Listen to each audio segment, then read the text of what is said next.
Meus irmãos em Cristo Jesus, a paz do Senhor. É uma honra poder estar aqui com os irmãos e poder ter o privilégio de ministrar a palavra de Deus. Fico grato ao Senhor por essa tão grande oportunidade. Agradecer a Deus pela vida do pastor Isaac, pelo convite da liderança também, a confiança de nos oportunizar a falar da palavra de Deus. E agradecer pelo privilégio de estar acompanhado da minha esposa, do Marcos, nosso conjunto de jovens ali do Cospó da Ponte. É um prazer poder estar aqui na casa do Senhor. Apocalipse 22. Apocalipse 22. Nós leremos a partir do verso 10. E o faremos até o verso de número 18.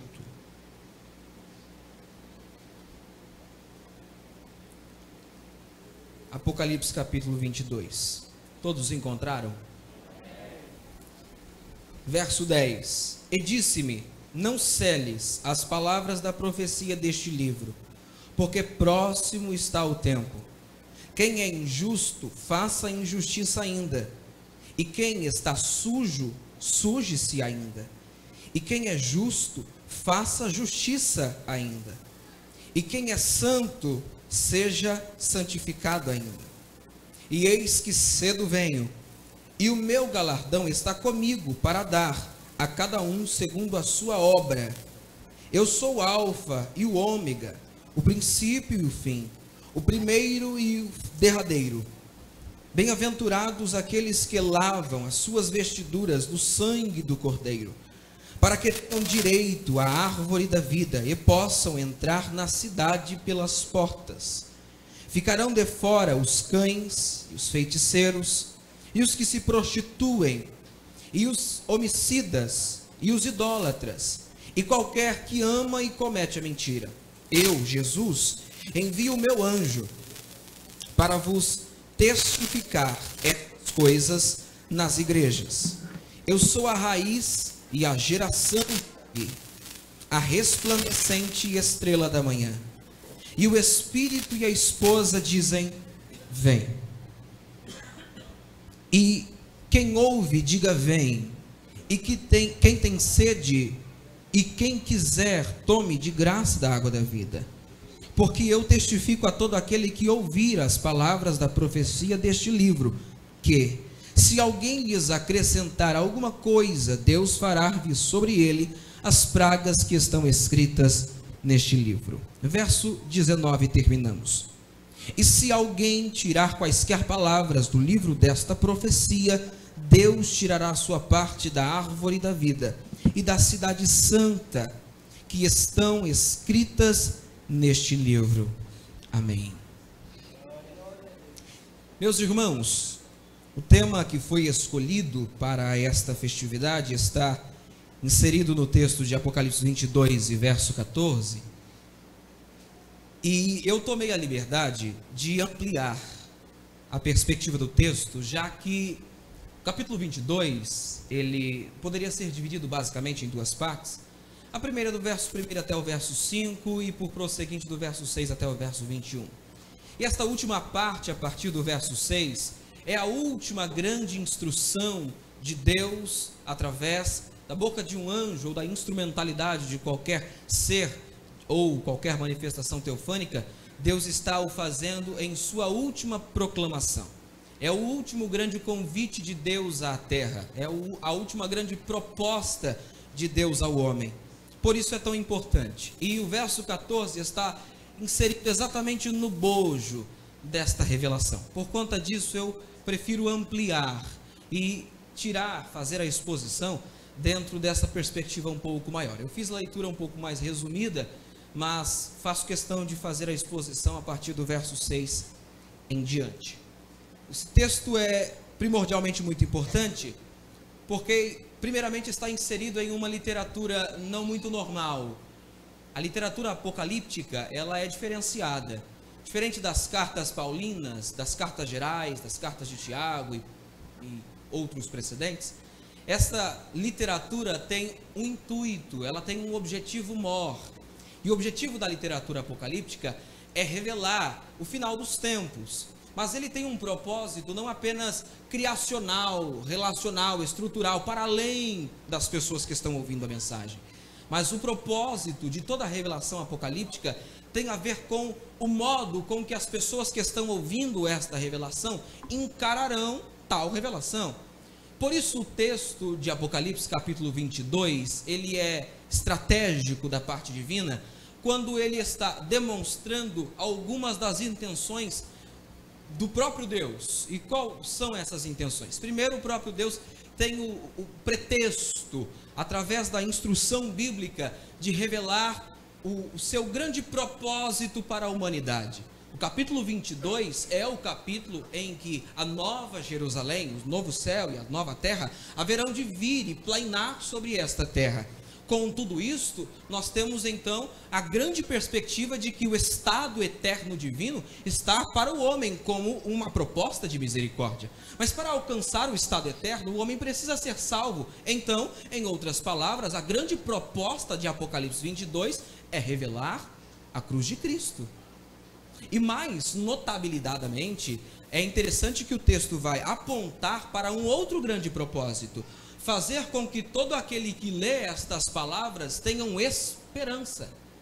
E através da esperança que está advinda da revelação bíblica e do propósito de Deus em mostrar o final dos tempos, obviamente, faz-se saber apenas aquilo que Deus deseja revelar ao homem, já que não é toda a revelação, não é a plenitude da revelação do final dos tempos que Deus revela ao homem. Deus oculta algumas coisas ao homem e revela apenas aquelas coisas das quais o homem tem estrutura espiritual para ouvir.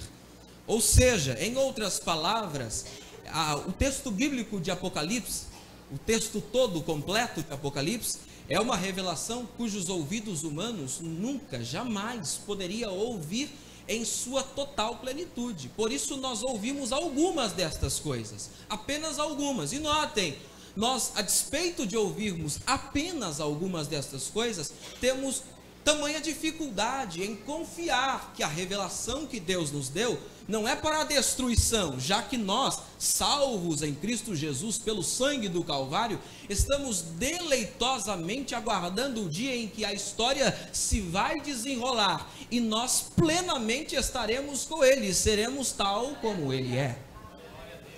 Mas o texto tem um outro propósito além de trazer esperança. O texto tem um propósito de trazer expectativa, aguarda ansioso. E a ansiedade que o texto traz para o propósito do coração humano é fazer com que o homem espere de alguma maneira. Não basta esperar apenas dizendo: eu estou esperando a volta de Cristo, estou aguardando o dia em que a história vai se desenrolar para o propósito eterno. Mas o texto faz uma pergunta retórica que está por detrás das linhas. E a pergunta é: a história vai se desenrolar, o propósito divino vai acontecer, mas como é que você estará quando tudo isso acontecer? Ou seja, em outras palavras, a Bíblia está nos dando um caminho, uma revelação, ela está perscrutando o nosso coração. Porque quando você escuta as palavras da revelação deste livro, e começa o texto dizendo: eis que cedo venho, você se preocupa se ele cedo vier. Que modo estarei quando ele tão cedo vier? Como estarei preparado para esta vinda? Como me encontrarei com o desenrolar desta história? De que lado da história eu estou? Dos que estão dentro ou dos que estão fora? Será de onde é que eu vou olhar para a Nova Jerusalém? Debaixo ou de dentro dela? Será que eu vejo a Nova Jerusalém a partir da perspectiva das ruas, que são notáveis, porque estão ditas que são mais belas que o ouro, estão cravejadas de diamante, de jaspe o seu muro? Será que é por conta disso que nós estamos tendo esperança? E o texto tem um objetivo: como é que nós estamos encarando a revelação divina?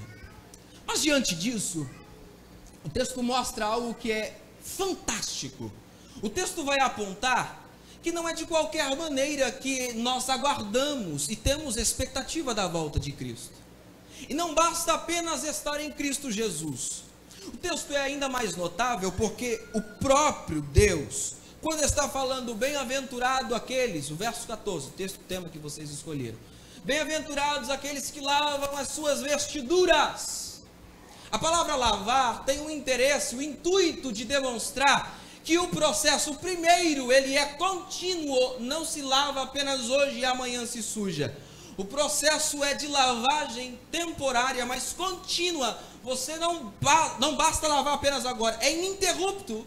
Lava hoje, amanhã se respinga, se suja, porque nós estamos no lamaçal do pecado, na lama da vida, segundo o texto de Salmo, capítulo 34. Salmo capítulo 40 também vai apontar que nós fomos tirados de um charco de lodo. A vida é um lodo e ela nos suja o tempo todo. Por isso o propósito maior da revelação bíblica é mostrar de que modo vocês estão se relacionando com a sua parte do propósito divino. Porque a história vai se desenrolar, mas para ela se desenrolar de maneira positiva para você, você precisa continuamente estar lavando as suas vestiduras. Não basta comprar Vanish espiritual, não existe Vanish espiritual. Precisamos ter a perspectiva de que só uma coisa que lava as nossas vestiduras e mantém as nossas vestes tão brancas tal como a neve. É o sangue de Cristo Jesus, poderoso, inacessível. E esta não é a primeira vez, no capítulo 22, verso 14, que o próprio Deus, pela boca de João, está revelando que o sangue tem um propósito gigantesco na obra redentiva, para que o desenrolar do dia da redenção seja positivo para nós. Não, esta não é a primeira vez, esta já é a quinta vez no texto de Apocalipse. Em outras vezes ela está aparecendo, você precisa lavar as suas vestes. Você precisa manter as suas vestes puras. O texto diz que quando debaixo do trono de Deus, as almas dos que foram salvos pela grande tribulação, vieram pela grande tribulação, as suas vestes estavam brancas, salpicadas de sangue, sangue do Cristo, do Cordeiro, porque a despeito de que na grande tribulação os homens precisarão se dispor pessoalmente para serem salvos, mas na grande tribulação, e assim como em toda a parte da história redentiva, não há um outro método de salvação humana, a não ser por meio do sangue de Cristo Jesus. Por isso o texto de Romanos 5 e verso 1 diz: sendo pois justificados pela fé, temos paz com Deus. Não há outro modo de recebermos salvação. Nós só encontramos salvação e paz para nossa alma quando estamos debaixo do sangue. Mas o que é que o texto está propondo? O texto está propondo o céu. Está propondo a nossa moradia plena. Filipenses 3 e verso 20 diz que nós estamos aguardando do céu a nossa pátria celestial. O texto de Hebreus 11 vai apontar que nós somos peregrinos nesta terra e também aguardamos a cidade que o grande arquiteto planejou para o momento eterno. Mas não dá para acreditar que nós subiremos como igreja do modo em que estamos. Nós precisamos renovar alguns dos nossos propósitos. E o texto traz estes propósitos como desafio. E é sobre isso que eu quero falar. Desafiados pela esperança. Porque parece que esperar, nós estamos esperando apenas por esperar dentro da igreja. A gente cultua semana após semana. E o nosso aguardar é assim: estou aguardando a volta, estou aguardando a volta. O que você está fazendo para a volta? Não, domingo à noite, assim, impreterivelmente às 7 eu estou lá cultuando a Deus. E nós estamos aguardando a volta do Senhor religiosamente, mas não de maneira expectativa, amorosa, ansiosa. Notem que no final do capítulo 22, no verso 21, o próprio João coloca uma nota pessoal para demonstrar a ânsia, o anseio pessoal da sua alma. E esse anseio é o brado do Espírito que fala no coração humano. E o verso 21 diz: vem, Senhor Jesus, Maranata. Isso é o brado que o Espírito está dando ao homem. Por que o Espírito? Porque o homem adora a terra, ama a terra, desejaria viver plenamente aqui, plenamente e eternamente. Mas o propósito divino é nos levar para outra dimensão, para que nós, como eu disse no início, segundo o texto de 1 João capítulo 3, versos 2 e 3, sejamos tal como Ele é. E os desafios que estão postos nos apontam uma coisa: o céu não é apenas o nosso destino, ele é muito mais que o nosso destino. O que é o céu para o salvo? O céu é para o salvo a maior de todas as motivações. É o propósito maior de revelar ao homem por que é que eu estou me santificando, me purificando, limpando as minhas vestes, porque eu estou aguardando o descer dos céus, novos céus e nova terra. Por que é que eu me separo do mundo? Por que é que eu estou na presença de Deus, buscando santidade? Porque eu estou aguardando o céu. E há um padrão de exigência. Há um padrão de exigência que sequer o Antigo Testamento tinha de tal nível o padrão de exigência. O verso 15 vai revelar o padrão de exigência. Qual é o padrão? Ficarão de fora os cães, os imundos, os homicidas. E como parece que se essas coisas não nos pegam, eu não sou idólatra. Quem que é idólatra? Igreja Católica.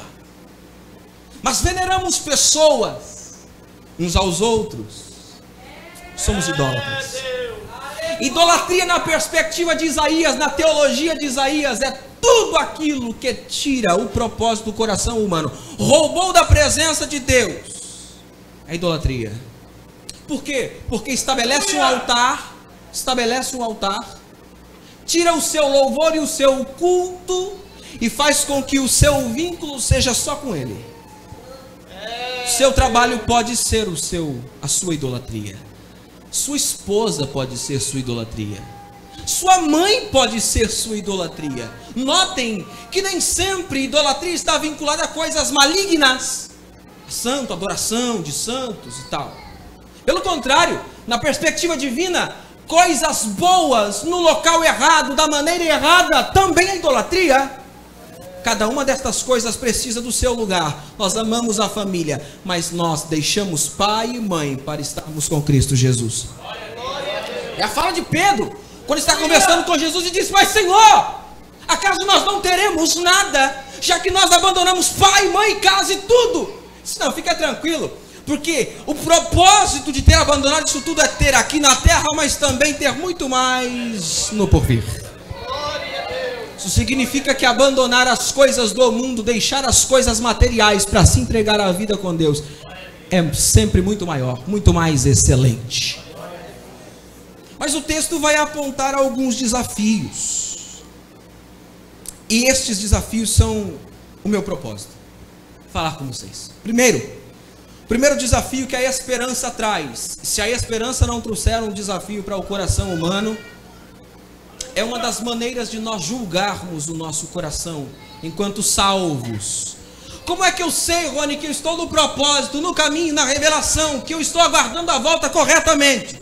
O texto de 1 João capítulo 3, 2 e 3 diz: haveremos de vê-lo como ele é, e a si mesmo se purifica todo aquele que nele tem esperança, assim como ele é puro. Há uma ideia geral, e a ideia é: se nós temos esperança, deixamos tudo por conta da esperança. É por isso que no texto de Mateus capítulo 13, numa das parábolas do reino, o reino é tido como um tesouro que havia de ter sido escondido em um grande campo. E o homem, achando o tesouro, não apenas fica com o tesouro, ele vende tudo quanto tem para comprar o campo. Por quê? Porque a ideia é mostrar que o reino de Deus é muito mais do que aquilo que a gente consegue ver. Quanto mais você cava, mais coisas você acha dentro do reino de Deus. Eu acho que o reino só tem paz. Se você procurar alegria, tem também. Eu acho que ele só tem alegria. Se você procurar justiça, tem também. Por isso Paulo escreve aos Romanos, no capítulo 14, verso 17, que o reino de Deus é paz, justiça e alegria no Espírito Santo de Deus. Quais são os desafios que a esperança traz para o nosso coração? O primeiro desafio é: a esperança dos céus nos desafia a guardarmos a palavra de Deus. O que é guardar a palavra de Deus? Nosso tempo tem deturpado, denegrido, destruído a ideia de palavra de Deus. Tem lançado por terra toda e qualquer ideia de guardar a verdadeira palavra. Porque se depende da ideia de guardar a palavra, duas coisas. Primeiro, que o que você guarda é verdadeiro. Não basta guardar o que é falso. Se guardo o que é falso, minha esperança é falsa, obviamente. Não basta apenas conhecer o que é verdadeiro. É preciso esconder consigo. A ideia do salmista é: escondi a tua palavra no meu coração para eu não pecar contra ti. Ele é um tesouro tão excelente, ele excede o limiar da revelação e do entendimento humano, de tal modo que eu resolvo escondê-lo, como faz-se com um tesouro. Eu escondo no melhor lugar, no meu coração. Eu escondo a melhor coisa, a tua palavra, para o melhor de todos os propósitos, não pecar contra ti. Nós estamos sendo, neste tempo, desafiados a guardar a palavra. Primeiro, discernindo entre o que é verdadeiro e falso no nosso meio. Porque já estava dito em 1 Timóteo capítulo 4, que nos últimos dias haveriam de vir homens amantes de si mesmos, falando quaisquer coisas, mas alguns, por causa dos comichões que haveriam nos ouvidos, não teriam capacidade de discernir entre essas coisas. O texto de Hebreus capítulo 5, verso 11 a 14, o escritor está falando sobre o nível espiritual de maturidade que os crentes deveriam estar para entenderem a revelação de Deus. E ele diz: já sendo o tempo de vocês ser mestres, ainda são meninos na palavra. São tão meninos que vocês não são capazes de discernir entre bem e mal. Se vocês não são capazes de fazer isso, vocês são meninos, e a alimentação que vocês merecem é de leite. Qual é o problema, Rony? O problema é que o nosso tempo é incapaz de discernir se o que nós estamos ouvindo é profecia vinda da parte de Deus ou é apenas balela humana. E por que esse propósito é tão divino, Rony? Porque nós vamos guardar estas coisas que estão sendo colocadas aqui. E tudo que está sendo falado precisa ser absorvido para colocar em prática. Porque imagine, se o que Jesus entende de revelação bíblica é falso, qual é a consequência disso na tentação do deserto?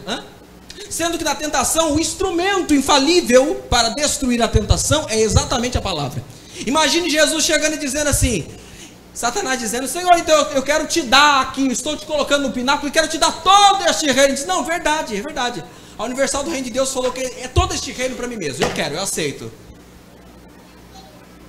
Porque Deus realmente veio para nos dar. De que modo Jesus encararia o diabo? Sendo que ele não tinha a palavra revelada. Mas como é que nós conseguimos absorver a palavra verdadeira? O texto de Mateus capítulo 4, verso 1 vai dizer como? Porque Jesus está sendo conduzido pelo Espírito. Conduzido pelo Espírito ao deserto. Isso aponta que a condução de Jesus não é de hoje. Ele tinha comunhão com o Espírito Santo há muito tempo. Porque para ser conduzido, você precisa manter consigo o controle, a propriedade, a posse. Nosso tempo é um tempo de uma geração, um povo fraco espiritualmente. Nós temos dificuldade de oração. Tanto que nós ainda achamos no nosso tempo que oração é apenas palavras. E não entendemos que oração é muito mais que isso. É relacionamento com Deus. Tá, a que nível, Rony? Porque eu posso falar de relacionamento a vários níveis. É relacionamento a tal nível que eu não preciso dizer uma palavra a Deus. Porque a Bíblia diz que quando a palavra ainda nem havia sido formada e ela nem chegou à minha mente, o Senhor já sabia. Paulo escrevendo aos Efésios no capítulo 3, verso 20, diz: ora, aquele que é poderoso para vos dar abundantemente, muito mais do que pedimos ou do que pensamos. Conhece esse Deus que prescruta a tua mente, e antes que o encadeamento do seu discurso seja dado, Deus já o conhece. Aleluia. Mas a gente tem dificuldade com a palavra de Deus. Nós temos dificuldade com os jejuns. A gente ainda acha que jejum é obrigação. Sabe quando é que as igrejas estão fazendo jejum? Em época de festa. Marcando oração. Vou marcar um mês de oração, porque vai ter festa. Fraco! Se você não vive de oração, você está querendo remediar um problema. Faz um ano sem oração, sem busca de Deus, sem consagração, sem santidade. Chega no último. Não, um mês de santidade agora plena, canonizado. Falácia espiritual. E nós estamos sendo desafiados a guardar a palavra. Fraqueza espiritual, esgotamento espiritual. Observe como você chega na casa de Deus, arrastado pelo interesse, trazido pela sua necessidade, levado pela obrigação. Já não há mais prazer em dizer: alegrei-me quando me disseram vamos à casa do Senhor. Cadê a alegria da alma? Que a gente diz, tal como o Salmo 73, Asaf está cocheando, está resvalando-se os pés. Ele diz: até que eu entrei no templo. E lá no templo houve discernimento. O templo discerniu a minha alma, porque o templo é o lugar da presença. E quando eu estou na presença, há um holofote iluminando os meus pecados. E eu digo: Senhor, eu dependo, eu dependo, eu dependo, eu dependo, eu dependo, eu dependo, eu dependo.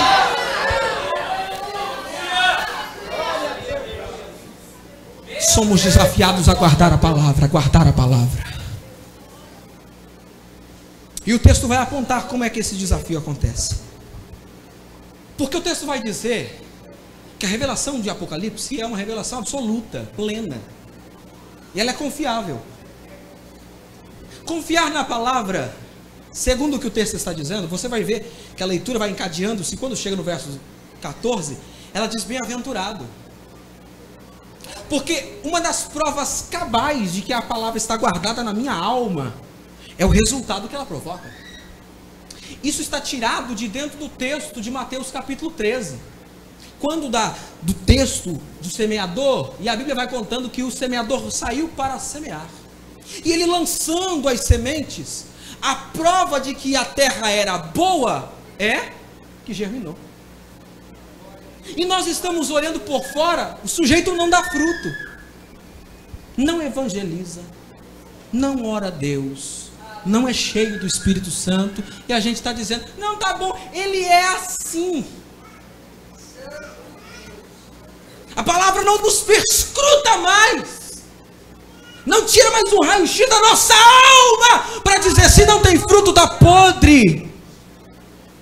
Como é que o texto de Mateus 21 diz que Jesus se encontra com a árvore vindo de Betânia, porque pernoitou em Betânia? E ele está voltando de Betânia, ele passa e se encontra com a figueira. Não tinha frutos. Por não ter frutos, ele amaldiçoa a figueira. O texto do verso 11 vai apontar algo muito semelhante, já que o texto vai dizer que aquele que comete injustiça, que continue cometendo. O texto não está dando base para cometer-se pecados, mas a ideia do texto é: chega a um tal nível que o próprio Deus entrega ao homem a sua vaidade. Essa é a consequência de Romanos capítulo 1, verso 26. E diz que os homens amantes de si mesmos desejaram viver daquele modo, promíscuo, e o próprio Deus abandonou-os às suas próprias paixões carnais. Mas a gente lê esse texto e acha que ele é só para o mundo lá fora. Você nada, nós!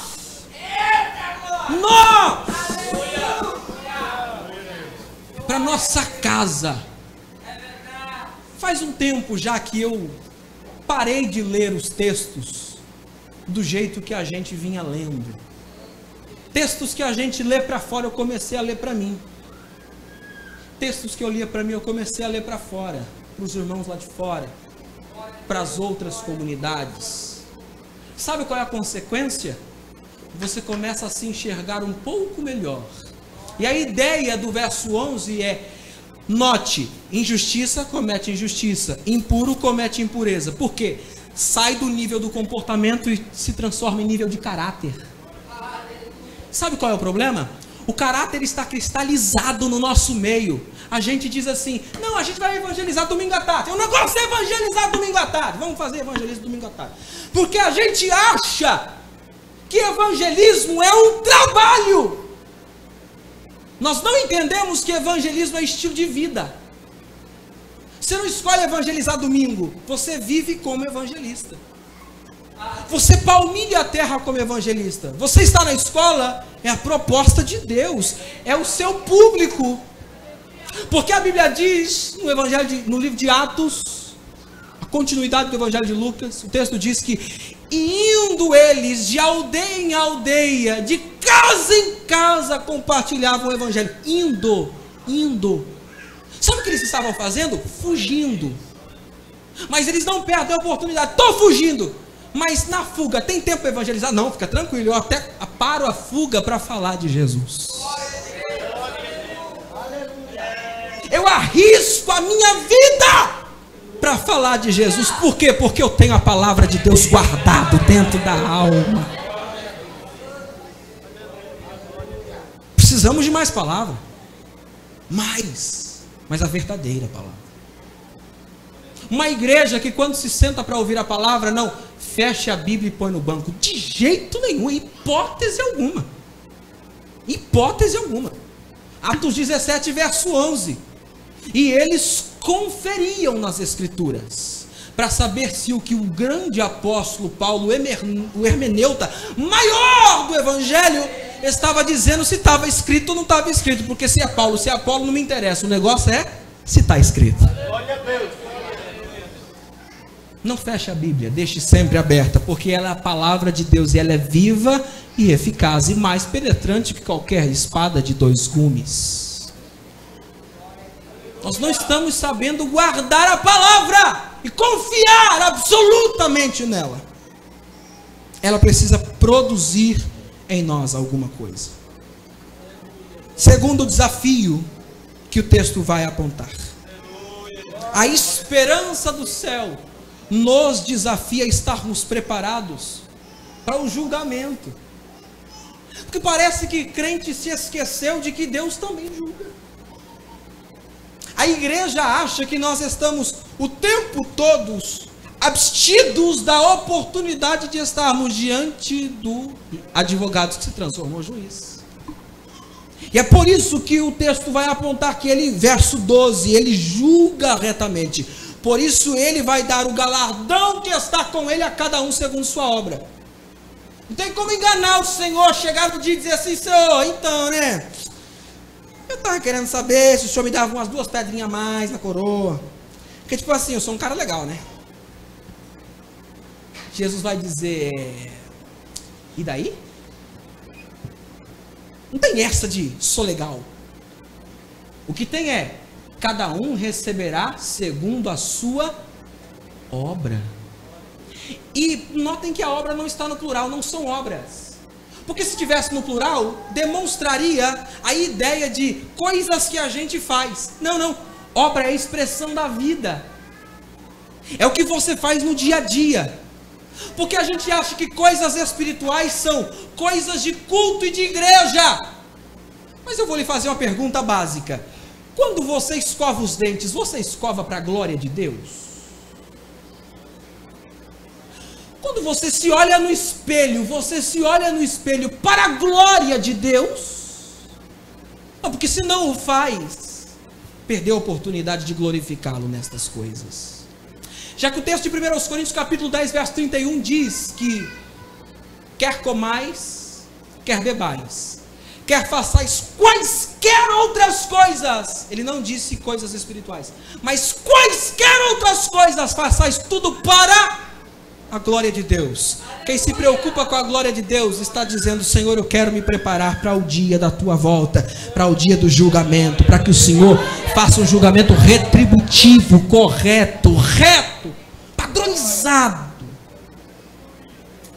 O verso 13 também vai dizer que a credencial que ele tem é de juiz. Mas o verso 14 vai revelar algo extraordinário, que é o texto do tema. Vai mostrar que o critério pelo qual ele está julgando é o modo com que você se relacionou com o sangue. Por isso, todo o texto de ceia, Santa Ceia, a gente está estudando os textos, né, de ceia, 1 Coríntios capítulo 11, e o texto diz para que nós não ceemos indignamente. Isso não significa que nós chegaremos em um nível espiritual tão alto que nós teremos dignidade para tocar no sangue. Isso não existe na Bíblia, isso não existe, isso é uma ofensa ao Evangelho. Mas o que existe é que nós estamos de tal modo correlacionados com o sangue que a dignidade de Deus é imputada ao homem, do pecador. Isso é doutrina da justificação. Eu continuo sendo pecador todo dia, mas eu continuo debaixo do sangue todo dia, todo dia, todo dia, todo dia. Isso é justificação pela fé. Eu não sou santo, mas o que é santo me santifica. Por isso a oração de Jesus aos discípulos em João 17 é: santifica-os, Pai. Eles vão tentar se santificar sozinhos e vão quebrar a cara, porque santificação é um processo divino, vem da parte de Deus, é a comunicação da natureza divina à natureza do coração humano. Isso só pode ser feito pelo Espírito que é santo.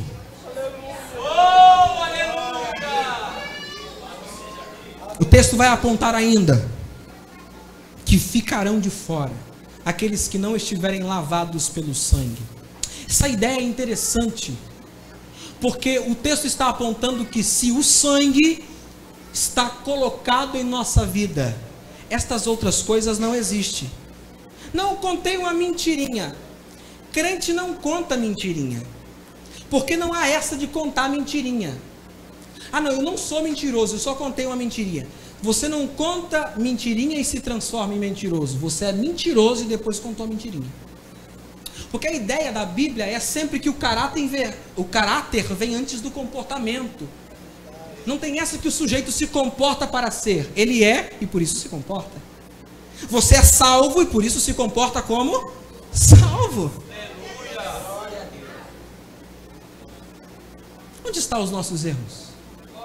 A maneira com que nós estamos encarando os desafios da palavra de Deus. Vamos terminar. A esperança do céu nos desafia a aguardarmos ansiosamente a vinda do Senhor. E o texto vai mostrar que esta ânsia está no modo com que nós reconhecemos a Cristo. Como é que você vê o seu Deus? Que tipo de relacionamento você tem com Ele? Porque o texto aponta: o Senhor é o Senhor da glória. E Ele dá alguns títulos para Jesus. É a raiz de Davi, a geração de Davi, para apontar de que modo você conhece este Cristo. Alguns ainda nem o conhecem, sabem o seu nome, mas não sabem como Ele sente e que maneira bate o seu coração. Por isso João, quando está na ceia com o Senhor, na última grande ceia, coloca o seu peito, reclina a sua cabeça no peito de Jesus, para sentir, escutar as batidas do coração do Mestre. Isso mostra de que modo ele estava tão autenticamente colocado como discípulo, que como discípulo, consequência de ser discípulo, ele tem intimidade com Jesus, e pode fazer uma das coisas mais íntimas que um homem pode fazer: colocar a cabeça no colo do outro. Será que você também faz isso? Como é que a nossa igreja é? Escravizada? Por que você não peca? Será que você não peca por medo de disciplina? Se não faz, tem pecado escondido. Ou será que você não peca porque a sua natureza está sendo transformada pela natureza divina? Notem que são duas coisas diferentes. Deixar de pecar por obrigação e deixar de pecar porque agora habita em mim o Espírito que santifica a minha casa.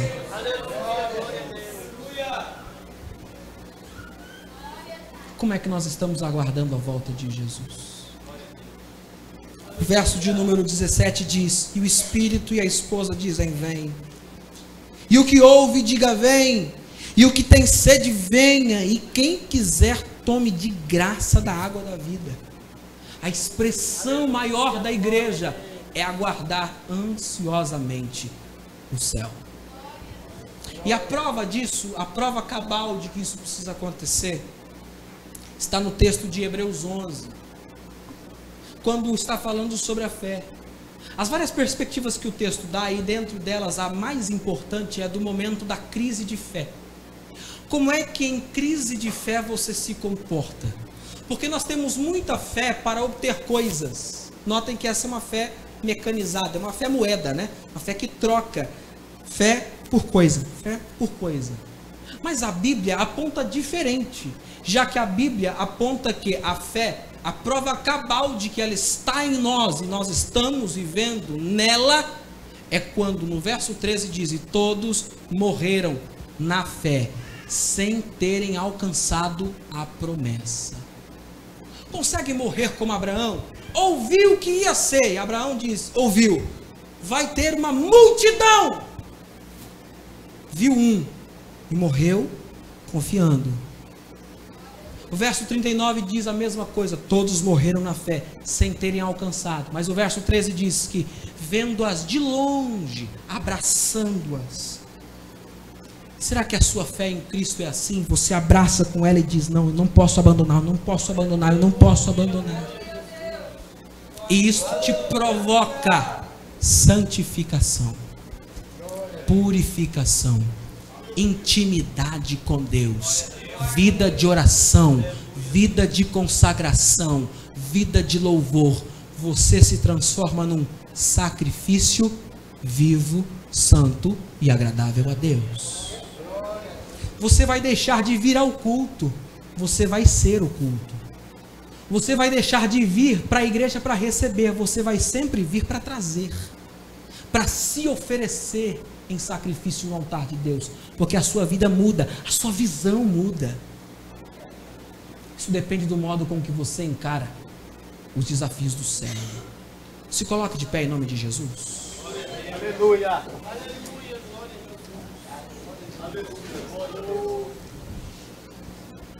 Aleluia! Louvado seja Deus. Aleluia! Oh, exaltado é o nome do Senhor Jesus. Engrandecido é o teu nome. Meus irmãos, nós não estamos aqui para brincar de ser crente, não. Nem para brincar de receber poder e amanhã viver a mesma coisa. Mais agradável é vos ver ouvindo silenciosamente a palavra de Deus, sendo confrontados integralmente por esta palavra, para quando receber o poder não estar colocado em um vaso rachado, mas em um vaso pronto. Aí o poder vem e você absorve, segura e diz: eu não posso ter o poder, eu não posso perder o poder. Você valoriza o que tem. Eu quero orar por você. Do lugar onde você está, você não precisa vir à frente. Mas se você vai ter a oportunidade de refazer um pouquinho o seu coração com Deus, perscrutar a sua alma e dizer: Senhor, onde é que eu estou errando? Como é que eu vou me comportar a partir de agora? Porque eu preciso chegar ao céu, mas eu estou sendo desafiado pelo céu. A esperança de estar lá está me desafiando a guardar a palavra, a esperar com expectativa ansiosa, a estar preparado para o julgamento da volta do Senhor. Como é que eu estou observando estas coisas? Fecha os teus olhos. Fecha os teus olhos. Você tem oportunidade de orar a Deus. Senhor, nós estamos na sua presença. Nós estamos com um grupo de jovens aqui, Senhor. O teu povo está aqui diante do teu altar. Tua igreja ouve atentamente a tua voz. Discerne, Senhor, de que modo nós estamos nos comportando e precisamos nos comportar frente aos desafios, Senhor, que nos aguardam para a nossa ida aos céus. Constrange o nosso coração, Senhor, para aprendermos a guardar a tua palavra, a tirarmos ela debaixo do braço e colocarmos dentro do coração, dentro da nossa alma. Nós precisamos aprender, Senhor, a estarmos preparados para o julgamento, e não negligentes, omissos, como que irreverentes diante de tudo aquilo que o Senhor está pronto a nos fazer. Pai, a tua volta é iminente, a tua vinda, Senhor, está às portas, e aguardamos com expectativa ansiosa, com o coração amoroso, com a alma desejosa, dizendo: vem, Senhor, vem, Senhor, vem, Senhor, pois te aguardamos, estamos prontos a estarmos contigo nos céus. Rabacachanda, Rabaganda, Arábia Súbia, Ulamaia, Serque, Mandarábia, Nábia, Flá, Suricanta, Arábia. Levante a sua mão direita para o céu em nome de Jesus enquanto ora. Estou sentindo que está vindo da parte de Deus, está vindo da parte de Deus uma unção especial que vai nos auxiliar a discernir a vida, que vai transformar o nosso coração, que vai mudar a nossa geração, que vai encher do Espírito Santo. Seja tomado da unção de Deus, seja visitado pela misericórdia, seja restaurado, seja renovado. Se você é batizado com o Espírito Santo, se recebe esta palavra, que o Espírito, como um sinal de Deus, renove a tua alma agora, renove o teu coração agora, dê-lhe novas línguas estranhas, reparta dons espirituais entre nós. Seja cheio do Espírito Santo, seja cheio do Espírito Santo, seja cheio do Espírito Santo, seja cheio do Espírito Santo, seja cheio do Espírito de Deus. Rabacachanda, Rabaganda, Arábia Súbia, Ulamaia, Serque, Mandarábia, Nábia, Flá, Cantarábia, Rabachanderei, Toriamão, Dorobacandarábia, Súbia, Neviandarábia. Seja cheio do Espírito Santo. Eu sinto da parte de Deus um repartir espiritual. Quem está lavado pelo sangue, quem está lavado pelo sangue, só os lavados pelo sangue, sejam cheios do Espírito, sejam cheios do Espírito Santo, sejam tocados pelo Espírito de Deus, sejam visitados pelo Espírito de Deus. Está descendo sobre nós, está descendo sobre nós, é como um óleo precioso e está descendo. Eu sinto da parte de Deus. Urabandiaço, Nebiandarábia, Nábia, Flá, Cantarábia, Arquemanto, Ivaniva, Sul, Quemanto, Robagandarábia, Súbia.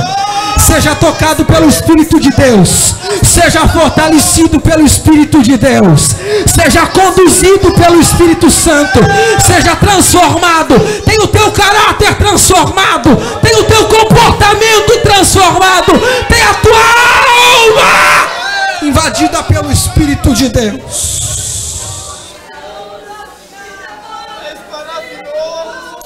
Rabandiaço, Nebiandarábia, Nábia, Flá, Cantarábia. Espírito de Deus, derrama sobre nós, Senhor, a tua unção. Tua palavra foi exposta, Senhor. Nós expomos a tua palavra sem veraneios, sem distrações, Senhor, como um sinal da tua palavra, como um sinal da exposição da tua palavra. Enche, Senhor, estes jovens, enche estes jovens agora, Senhor. Batiza com o Espírito Santo. Quem não é batizado, seja batizado em nome de Jesus. Quem não é batizado, seja batizado em nome de Jesus. Quem não é batizado, seja batizado em nome de Jesus. Quem é batizado, seja renovado, seja renovado. Reparte, Senhor, a tua unção sobre nós, que o teu avivamento venha pela palavra, que o teu avivamento venha pela palavra, Senhor, venha pelo constrangimento da nossa alma, venha pelo constrangimento do nosso coração. Diga glória a Deus, diga aleluia, diga glória a Deus, diga aleluia. O Espírito de Deus está entre nós. Rabacaxandarabagandarabiá súbia. Uramaya cerque mandarabia nabia flassuri cantarabia. O Espírito do Senhor, Pastor Isaac havia me dado liberdade. Eu quero orar por quem não é batizado com o Espírito Santo. Quem não é batizado com o Espírito Santo, levante a mão. Levante a mão. Quero orar por você. Vem à frente. Quero orar para Jesus batizar com o Espírito Santo, para mudar a nossa vida, mudar os nossos cultos. Você não pode ser motivado por ninguém. Tem que vir a motivação da sua alma, de dentro do seu coração. Quero orar por você que não é batizado com o Espírito Santo. Eu quero orar por você. Venha, venha, venha, venha. Só quem crê na palavra, só quem crê na palavra. Isso, venha, venha, venha. Venha, o Espírito está se movendo entre nós. É tão gostoso sua presença. Aleluia, aleluia, aleluia, aleluia, aleluia, aleluia, aleluia, aleluia, aleluia. Aleluia. Venha, feche os olhos. Diga glória a Deus. Não dá para ser batizado com o Espírito Santo de boca fechada. Tem que dizer glória a Deus. Tem que dizer aleluia. Tem que dizer glória a Deus. Vocês que estão aqui na frente para serem batizados com o Espírito Santo, por um instante, olhem para mim. Olhem para mim. Ninguém recebe o batismo com o Espírito Santo de boca fechada. Ninguém recebe. O batismo com o Espírito Santo é o preenchimento da glória divina. Então diga glória a Deus. Diga glória a Deus. Diga glória a Deus. Vamos inundar este lugar com glória, igreja. Vamos inundar este lugar com glória. O Espírito Santo quer derramar mais entre nós. A igreja precisa glorificar ao Senhor.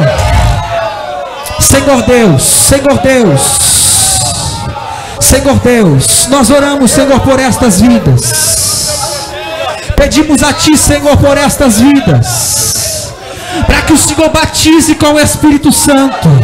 Senhor, a Tua igreja está lhe glorificando, está se enchendo da Sua presença. A Sua igreja, Senhor, lhe adora. A Sua igreja, Senhor, está na Tua presença, ouvindo a Tua palavra. Como um sinal nós pedimos, Senhor, batiza. Batiza com o Espírito Santo, Senhor, derramando dos Teus dons no nosso meio, em nome de Jesus. Em nome de Jesus. Em nome de Jesus. Seja batizado com o Espírito Santo. Seja cheio do Espírito Santo.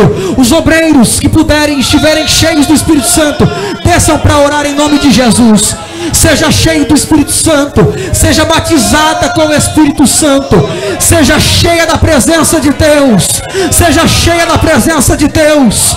Seja cheia da presença de Deus. Seja batizada com o Espírito Santo. Agora, agora, agora, agora. Zaiane, louva o Senhor com o hino, por favor.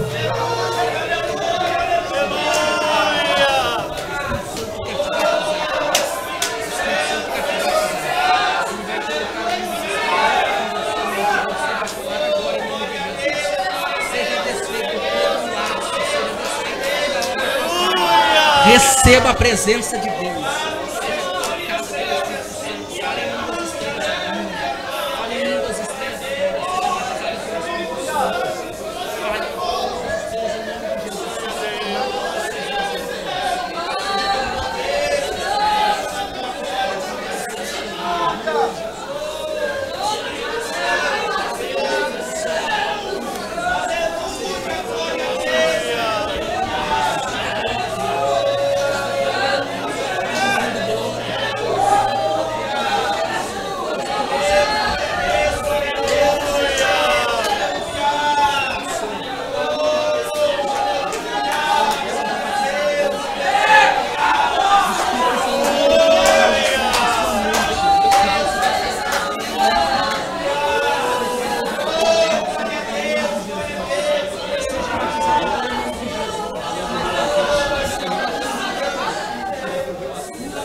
Pai Santo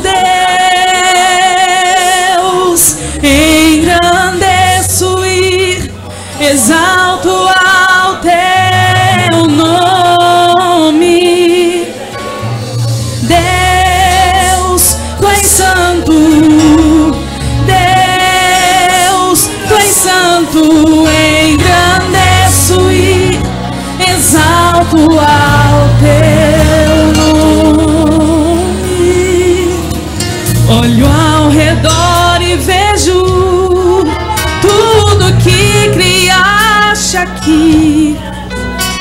Quão maravilhoso, Senhor, o teu amor nunca falhou. Não tenho palavras para expressar ou descrever a tua glória como prova do meu amor. Isso eu te dou.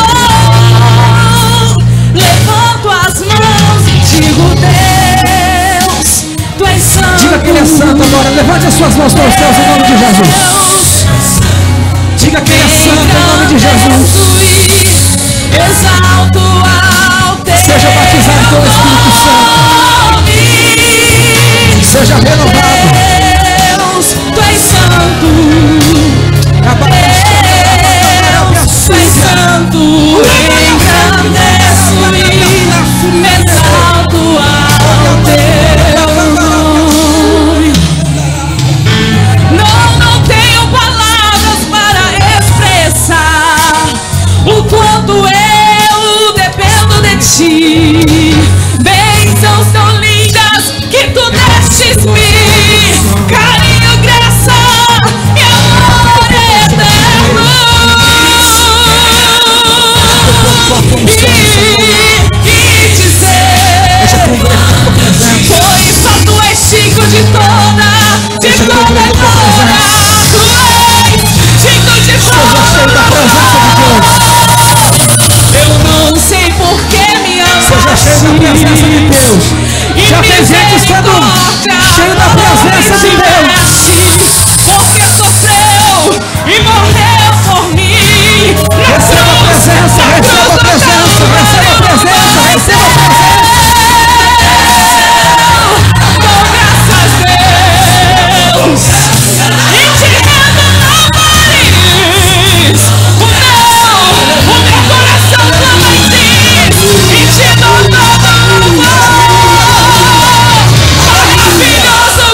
presença do Senhor está entre nós.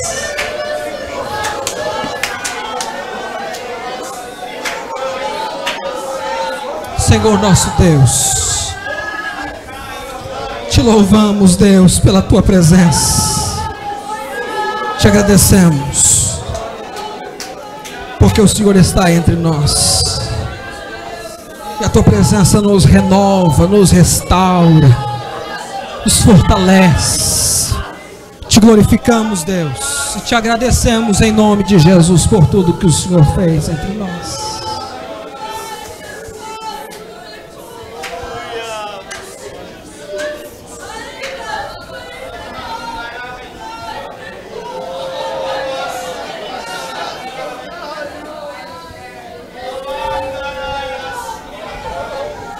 Louvado seja o nome do Senhor. Levante sua mão para o céu e agradeça a Deus pelas grandes bênçãos. Ouvimos uma palavra de reflexão endereçado quem gosta e quem quer ir para o céu. Portanto, essa palavra veio para você. Xarabagassuri Kandarabashai. Ramandarabasuri Kandarabashai. Você pode levantar a tua mão para o céu e glorificar a Ele. Levante a sua mão para o céu. Diga a Ele nesta noite: eu quero fazer parte daqueles que vão subir no arrebatamento.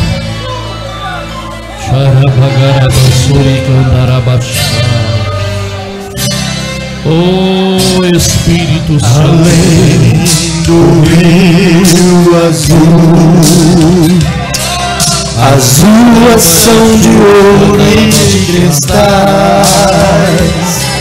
Ali tudo é vida, ali tudo é paz. É o sol de choro. Nunca mais tristeza e dor, nunca mais. Diga para o Senhor aquilo que tu precisas. Além do rio azul, diga para o Senhor o que você precisa mudar. As ruas são de ouro e de cristais. Ali tudo é vida, ali tudo é paz. Precisa de fé, de choro, precisa do conhecimento da palavra. Tristeza e dor, nunca mais. Verei o grande rio da vida, claro como um cristal. Verei a face do meu mestre querido. Você pode dizer assim: não haverá mais noite ali, não haverá nem o provor. Verei os olhos de Jesus e tocarei.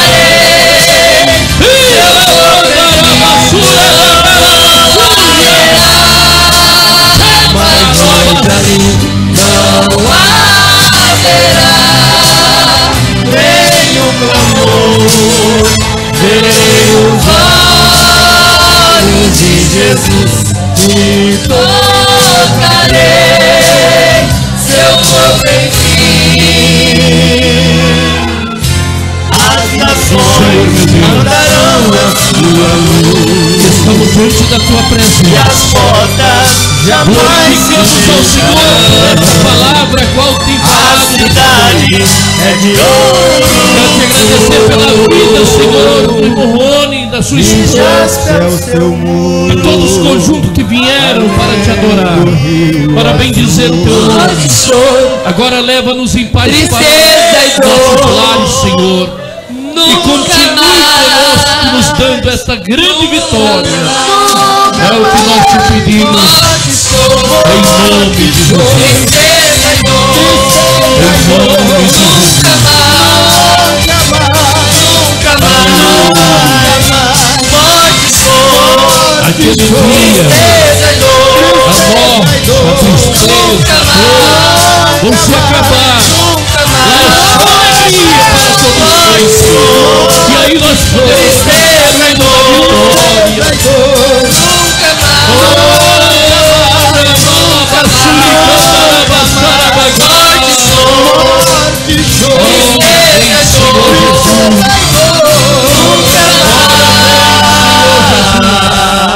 Faça assim com tua mão e leve a Deus. Aleluias. O amor de Deus, a graça do nosso Senhor e Salvador Jesus Cristo, a comunhão e a consolação do Espírito Santo esteja com cada um de nós e todos diz amém. Vamos para o nosso lar em paz, em nome de Jesus, sabendo que ao você entrar no carro, ao você sair da igreja, ao você chegar na sua casa, você pode receber uma grande bênção da parte de Deus. Aleluia.